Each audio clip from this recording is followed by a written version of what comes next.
그래프로 보는 10년간 분기별 재무제표 분석, 오늘도 한 회사를 함께 공부해 보시죠.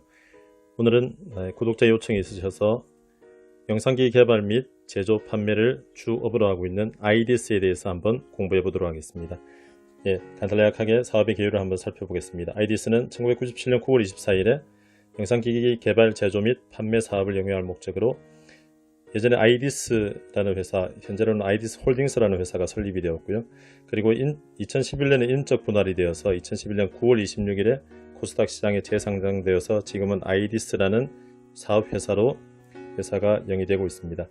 대주주를 한번 살펴보면 아이디스 홀딩스가 44.2% 소유하고 있고요. 그리고 대표이사이면서 아이디스 홀딩스의 또 최대 주주인 김영달 대표이사가 1.9%, 그래서 총 46.4%를 소유하고 있습니다. 특이한 점은 주가가 좀 오를 때 김영달 대표이사가 6월 18일에 매도를 했고요. 20만 1703주를 총 매도하였고 약 55.9억 정도 매도를 했습니다. 이것 때문에 말들이 좀 많은 상황이긴 합니다. 그리고 그 이후에 그 다음 달에 아이디스 홀딩스를 또 12.7억 정도 매수를 했습니다. 대표이사가 사업회사를 매도하고 지분을 많이 가지고 있는 지주회사를 매수하는 것에 대해서 뭐 특별히 할 말은 없긴 하지만, 그래도 주가가 좀 많이 오른 시점에 사업회사를 매수한 것은 조금 시장에서 말들이 좀 많았던 상황이고, 현재로도 좀 이슈가 되고 있는 상황입니다. 그러면 종속회사를 한번 살펴보겠습니다. 두 회사가 있고요. 아이디스 유럽 그리고 아이디스 아메리카가 있습니다. 두 회사 모두 DVR 판매를 영위하고 있는 자회사들입니다. 그러면 회사의 매출을 한번 추이를 살펴보겠습니다.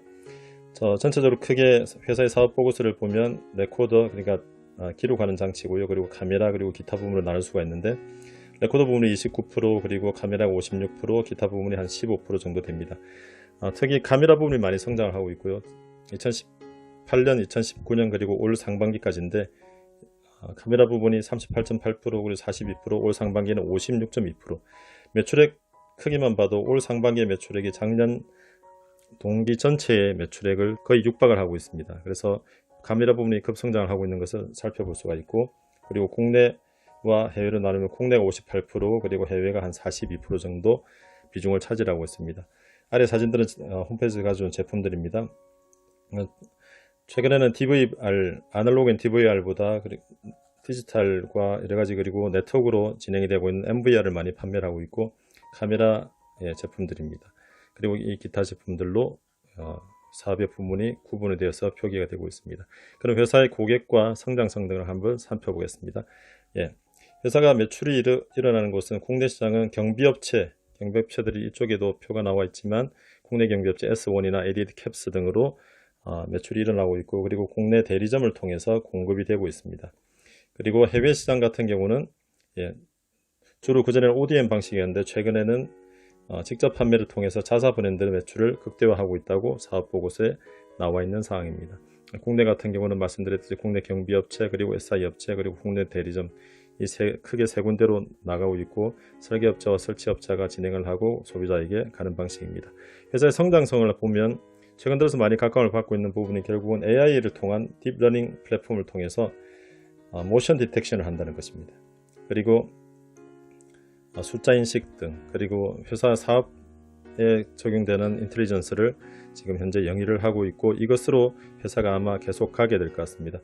모션 디텍션 같은 경우는 기사들을 보셨겠지만 중국에는 많이 지금 적용이 되고 있고, 정부 차원에서도 은밀하게 좀 진행을 많이 하고 있다고 알고 있고요. 그리고 우리나라도 이렇게 진행될 수밖에 없고 그 상황으로 갈 것 같습니다. 그리고 추가로 주차 관제 시스템 같은 경우도 아이디스의 기술이 많이 적용이 되고 있고, 점점 디지털 카메라가 많아지면서 관제인 한 명이 일일이 확인을 하기가 힘들기 때문에 결국은 화면을 자동으로 분석을 해서 경고음을 준다든지 여러가지 상황에 대해서 알람을 주는 그런 상황으로 지금 진행이 되고 있는데, 이것이 아이디스의 기술이 많이 지금 발전이 되어 있는 상황이고, 이것이 최근에 많이 각광을 받고 있는 것으로 알고 있습니다. 그러면 회사가 10년 동안 걸어왔던 재무제표를 한번 살펴보겠습니다. 보시면 매출액이 올라갔다가 내려왔다가 다시 올라갔다를 반복을 했고, 빨간색으로 제가 표시를 해놨는데 2016년 들어서 급격하게 매출이 줄어듭니다. 이때의 사업보고서의 이사의 경영 진단을 보면 2016년 실적 감소는 아이디스가 기존의 의존을 탈피하고자 했던 ODM 경비업체의 수요 감소에 기인하고 있고, 그리고 올해 반기보고서에 나와 있지만 아날로그 제품을 취급하던 거래선을 정리를 하려고 그때 많이 노력을 했고, 그러면서 약간의 좀 매출의 큰 폭의 감소가 있었습니다. 그래서 회사로 보면 2016년부터 2019년 한 3분기까지가 좀 회사의 암흑기로 진행이 되었던 상황이고, 그리고 중간에 종속기업 HD 프로를 매각하면서 2017년은 상당히 매출과 그리고 이익 부분이 줄어들었던 상황으로 가고 있습니다. 근데 보시면 아시겠지만 최근 들어서 올 들어서 코로나 상황이었는데도 불구하고 매출이 전년 동기 대비 급격하게 증가를 했습니다. 그리고 이익도 예전에 비해서 침체기에 비해서 이익이 많이 올라와 있는 것을 볼 수가 있습니다. 지금까지 분기별로 살펴본 매출액이고요. 그리고 YOY로 전년 동기 대비 매출액 증감률과 영업이익 증감률을 보시면 앞에 매출액과 영업이익 그래프를 보신 것과 거의 유사하게 나타나고 있고, 매출액이 증가를 했다가 2016년 이후 2019년 3분기까지 매출이 변동은 약간 있었지만 회사에 좀 침체기로 갔었고요. 그리고 작년 4분기부터 매출과 영업이익이 큰 폭으로 늘어나고 있는데, 영업이익 부분은 전년 동기가 워낙 기저효과가 있기 때문에 상당히 큰 폭으로 증가한 것으로 보입니다. 그러나 매출이 전년 동기 대비해서 거의 50% 정도 증가를 한 것을 보면 이 지금 하고 있는 카메라 판매라든지 그리고 MVR 판매가 상당히 잘 이루어지고 있다는 것을 실적으로 확인할 수가 있습니다. 자, 그러면 수익성 지표들을 살펴보겠습니다. GPM, OPM, 그리고 판관 비율, 그리고 NPM, ROE, ROA 등을 살펴볼 수가 있는데요. GPM의 추이를 한번 보시면 전체적으로 조금씩 낮아지고 있긴 합니다. 그런 부분은 이제 원가가 조금 더 증가를 하는 부분이 있을 수가 있다는 것을 볼 수가 있고, 그리고 판관 비율이 많이 올라갔습니다. 이렇게 올라가는 수밖에 없는 이유는 매출액 자체가 줄어들었기 때문에 고정비인 판관 비율이 올라갔고, 근데 앞에서 말씀드렸지만 올 들어서 매출액이 증가를 하면서 판관 비율이 현재 19.4%까지 떨어졌습니다. 한때 판관 비율이 40%를 넘어가던 것에 비해서 고정비가 매출액에 차지하는 비중이 상당히 줄어든 것을 볼 수 있습니다. 판관 비율의 등락에 따라서 결국은 빨간색 선 그래프인 영업이익률 자체가 분할 상장 이후에 상당히 좋아졌다가 많이 떨어져서 침체기를 거쳤다가 다시 최근 들어서 회복이 되어서 13.8%까지 가 있습니다. 그리고 순이익률은 9.8% 비슷하게 움직이고 있고요. 한때 무형자산 손상차손이라든지 그리고 지분법 회사의 주식의 손상차손 등으로 2016년 4분기에 안 좋은 상황으로 갔었고, 그 2분기 후에 HD 프로를 좋은 돈을 받고 매각을 하면서 다시 현금을 회수를 하고 이익이 또 늘어났던 부분을 볼 수가 있습니다. ROE와 ROA는 상당히 비슷하게 움직이는데요. 그럴 수밖에 없는 게 이 회사가 초기에는 부채를 가지고 있다가 부채와 부채가 전체 자산을 차지하는 비중이 상당히 미미한 회사는 결국은 ROE와 ROA가 비슷하게 움직이는 상황을 알 수가 있습니다. 자, 그러면 ROE를 듀퐁 분석이라고 해서 매출액, 순이익률, 총자산 회전율, 부채 비율을 세 가지로 분해를 해서 볼 수가 있는데, 앞에서 말씀드렸지만 부채 비율이 처음에 분할 상장이면 상당히 높았습니다. 179%까지 올라갔는데 그것이 떨어지면서 결국은 순이익률이 줄지 않았는데 부채 비율이 떨어지면서 ROE가 급격하게 하락을 했고요. 그 이후로는 이제 총자산 회전율이 또 떨어지기 시작을 했습니다. 결국은 자산 대비 매출액이 떨어졌다는 것이고, 어느 정도 유지를 되다가 2016년부터 2019년 3분기까지 상당히 회사가 등락을 거듭하는 침체기를 거치게 됩니다. 말씀드렸듯이 최근 들어서 이제 회복이 되고 있고, 총자산 회전율 80% 정도까지 올라왔고, 거기에 따라서 ROE와 매출액 순이익률과 ROE도 많이 올라와 있습니다. 부채 비율이 이렇게 꾸준하게 유지되는 회사는 사실은 처음 보는데요.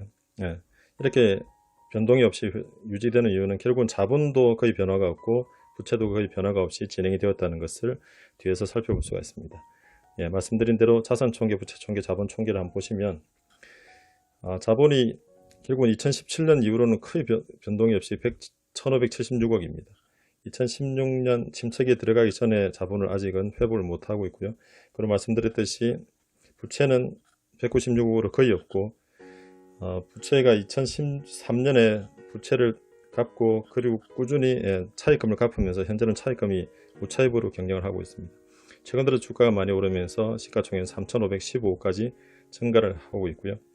회사의 현금 흐름을 보면 현금성 자산, 현금 총 보유 현금을 보면 현금 자산과 단기 금융 상품을 볼 수가 있는데 거의 670억 정도를 현금성 자산으로 보유를 하고 있습니다.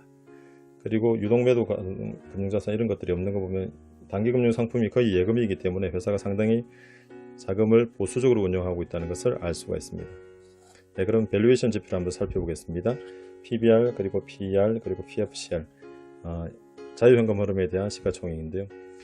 앞서 보셨겠지만 현재 PBR이 현재 최근에 주가 많이 오르면서 2.2까지 상승을 했는데 한때 많이 낮아졌고, PER 같은 경우는 분할상장 이후에 한때 10 아래까지 형성이 되었었는데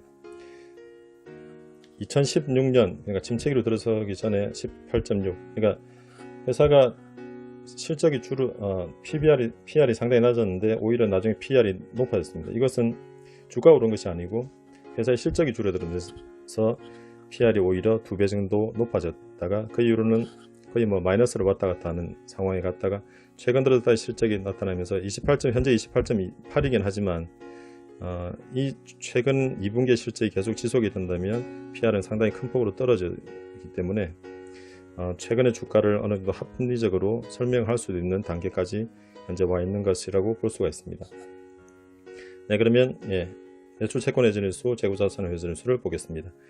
매출액과 영업이익의 흐름은 보셔서 아시겠고, 그리고 늘 말씀드리지만 회사가 매출액이 증가를 하는데 재고자산 회전일수나 매출채권 회전일수가 늘어난다면 조금 회사를 약간 색안경을 끼고 볼 필요가 있는데, 현재 IDS는 매출채권 회전일수와 재고자산 회전일수가 상당히 좋게 운영이 되고 있고, 그리고 올 2분기에도 매출이 많이 늘어났지만 오히려 재고자산이 줄어드는 상황, 그리고 매출채권 회전일수도 줄어드는 상황으로 가 있습니다.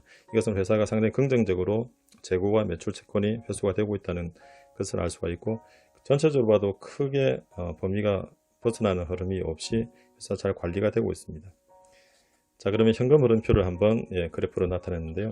영업 현금 흐름을 전체적으로 보시면 분할상장 이후에서 2015년까지 파란색 막대기 영업 현금 흐름이 상당히 좋은 모습을 보입니다. 그리고 말씀드렸듯이 암흑기에 접었던 2016년 이후에 등락을 거듭하다가 최근 들어서 다시 올라와 있고, 앞에서 보셨겠지만 매출채권과 그리고 재고자산이 좋아지면서 영업현금 흐름이 올 2분기는 상당히 좋은 모습을 나타냈습니다. 그리고 부채에 대해서 아까 말씀드렸는데 12년 4분기에 부채를 한 방에 200을 갚아버리고요. 그리고 꾸준히 한 번씩 부채를 갚으면서 현재는 차입금이 없이 회사가 운영이 되고 있습니다. 그리고 회사가 이제 영업현금 흐름이 잘 들어오지 않아서 좀 고난의 시기를 겪을 때 단기금융 상품을 판다든지 그리고 선수금을 증가를 시켜서 회사 현금을 돌게 만드는 그런 역할을 했습니다. 그 선수금 증가를 이렇게 큰 폭으로 한다는 것은 결국 회사가 협상력이 있다는 것으로 볼 수가 있고요. 그리고 자회사 매각을 해서 또 현금이 회사로 들어오고 이런 것들이 있습니다. 그래서 회사가 전체적으로는 어느 정도 현금의 흐름을 잘 관리를 하고 있는 것을 볼 수가 있습니다. 그리고 산업자산권 취득이 최근에 45억이 있었고요. 이 꾸준하게 빨간색 선 그래프가 유무형자산 투자인데요. 무형자산 취득이 개발 비중에 무형자산 취득으로 1년에 한 40억에서 60억 정도가 반영이 되고 있습니다.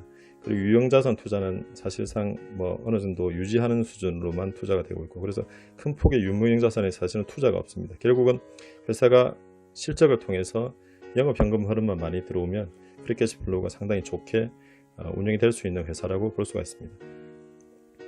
방금 현금 흐름표를 최근 4분기 합산으로 나타내서 최근 4분기 합산의 평균이 어떻게 진행되는가를 볼 수가 있는데, 영업이익이 131억 정도 최근 4분기 합산이 그렇고요. 영업현금 흐름이 88억. 이것은 회사의 실적이 꾸준히 지금 유지되고 재고자산과 매출채권이 잘 회수가 된다면 더 좋아질 것으로 보이고요. 아까 말씀드렸듯이 유무형자산 투자는 최근에 산업자산권 취득이 있었고, 그렇지 않다면 평균적으로 한 50억 전후에 유무형자산 투자가 이루어지고 있습니다. 그리고 말씀드렸듯이 회사가 앞에도 말씀드렸듯이 한 670억 정도의 현금을 보유하고 있는 회사입니다. 그래서 앞으로 진행되는 여러가지 투자나 그리고 바이어 확대 등은 기존에 가진 현금으로 잘 운용을 하면서 회사가 진행이 될 수 있는 그런 여유로운 상황을 현금 흐름을 유지를 하고 있습니다. 이상으로 정량적으로 한번 회사를 분석해 봤고요. 너무 숫자에 매몰되지 마시고 회사의 성장성이나 여러가지를 한번 차근히 공부를 해보시면서 투자를 결정하시면 좋으실 것 같습니다. 이상으로 오늘은 IDS에 대한 분석을 마치겠습니다. 감사합니다. 영상이 유익하셨다면 구독, 좋아요, 알림 설정 부탁드립니다.